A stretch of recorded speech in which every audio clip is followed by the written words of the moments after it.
Euh, Laurence, comment est née cette histoire à trois voix? Alors, à trois voix, en fait, elle est née parce que, en fait, j'avais soumis le manuscrit comme ça à Clémentine qui m'a dit que c'était trop court. Au début, c'était juste, il y avait juste la voix de Marco et de Louise.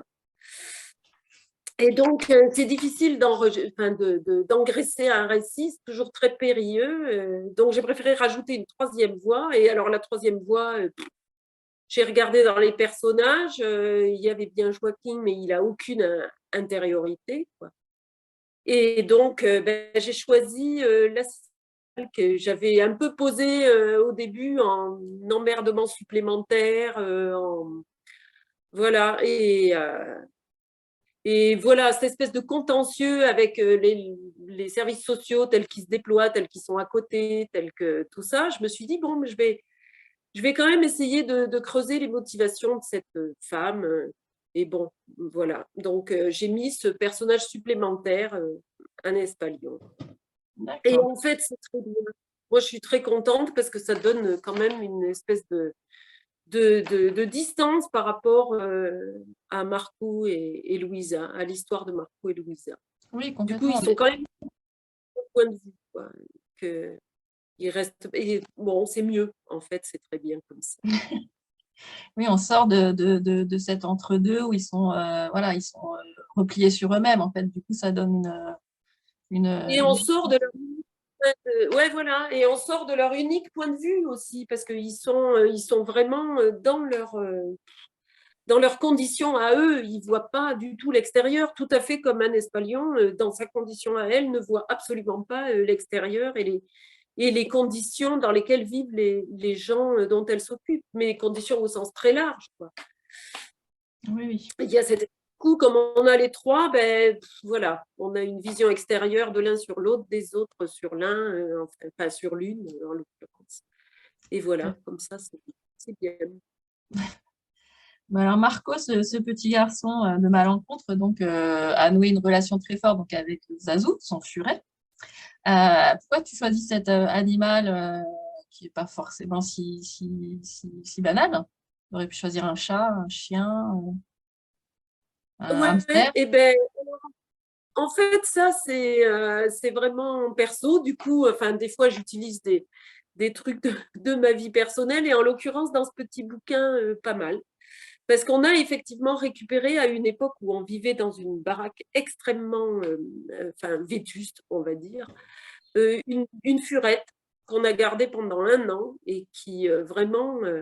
Ben voilà, ça a été un passage de cette petite personne dans notre famille jusqu'à ce qu'elle meure, en fait, qui a été vraiment.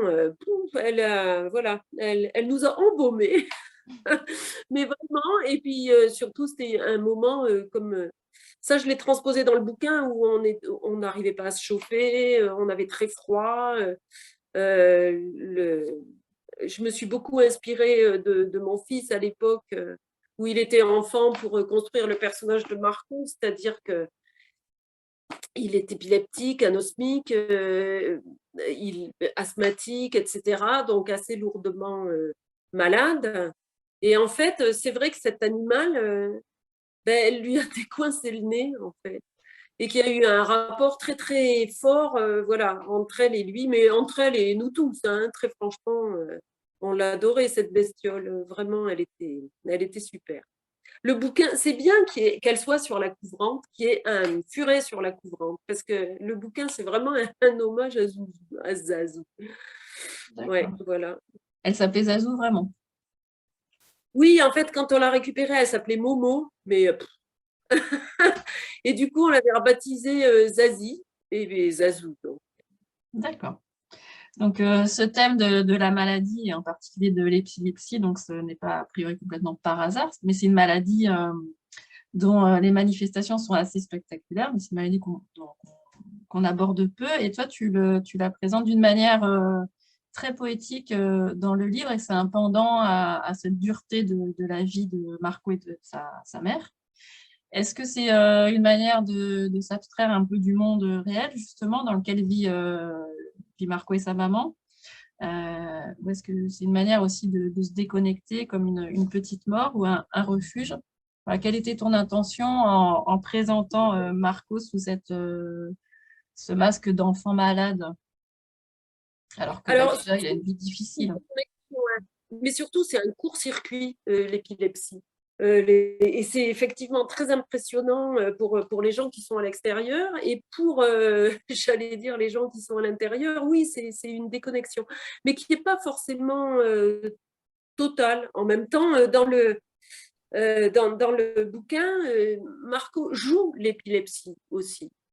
C'est-à-dire qu'il se sert en fait de ça pour finalement terroriser tout le wagon et empêcher Joaquin de les embarquer tous les deux.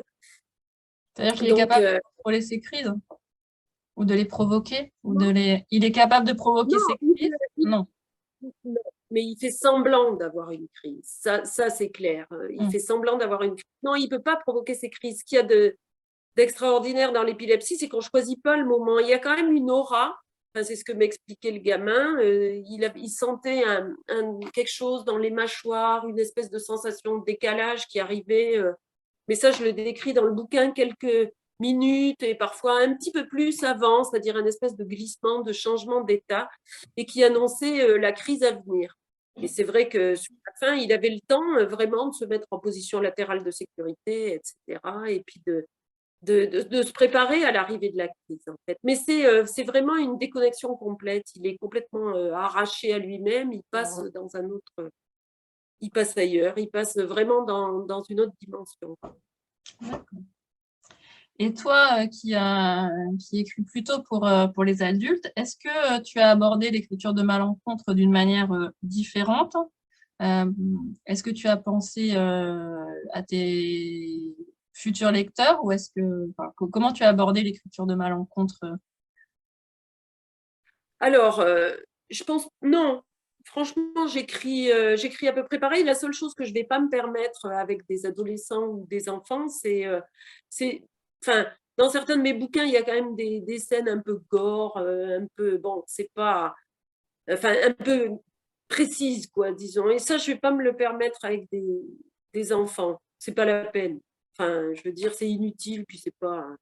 Par contre, oui, je vais tout aborder, même si je m'approfondis, enfin, je n'appuie pas, même si j'insiste pas.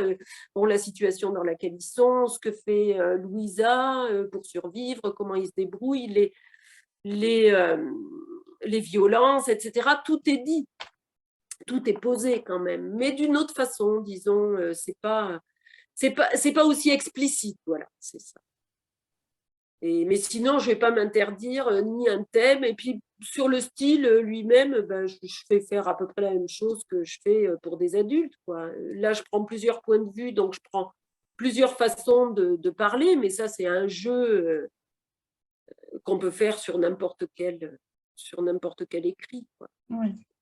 Et le fait de faire partie d'une collection, la collection Faction, est-ce que ça représente quelque chose? Oui, oui, j'aime beaucoup cette collection. Mm. Oui, ça me fait plaisir, mais vraiment, Oui. c'est sympa. En plus, elle a vraiment, enfin, j'aime bien, elle a vraiment un profil, les couvertures sont toujours faites sur le même, enfin, il y a une espèce d'homogénéité, enfin, c'est un peu, c'est pas tout à fait ça, mais il y a quand même une signature, quoi. Oui, une identité. Ouais. Voilà, une identité. Bon, et Ouais. le fait d'avoir que Malencontre, qui est paru début septembre, soit dans la sélection des pépites de Montreuil, quel Ah, effet mais ça te c'est fait? super, Ben oui. eh ben, c'est super. Et j'ai vu que Marin, parce que j'ai vu ça passer, Marin aussi, il y avait été L'an l'année dernier, oui. dernière, donc Oui. c'est bien, Faction.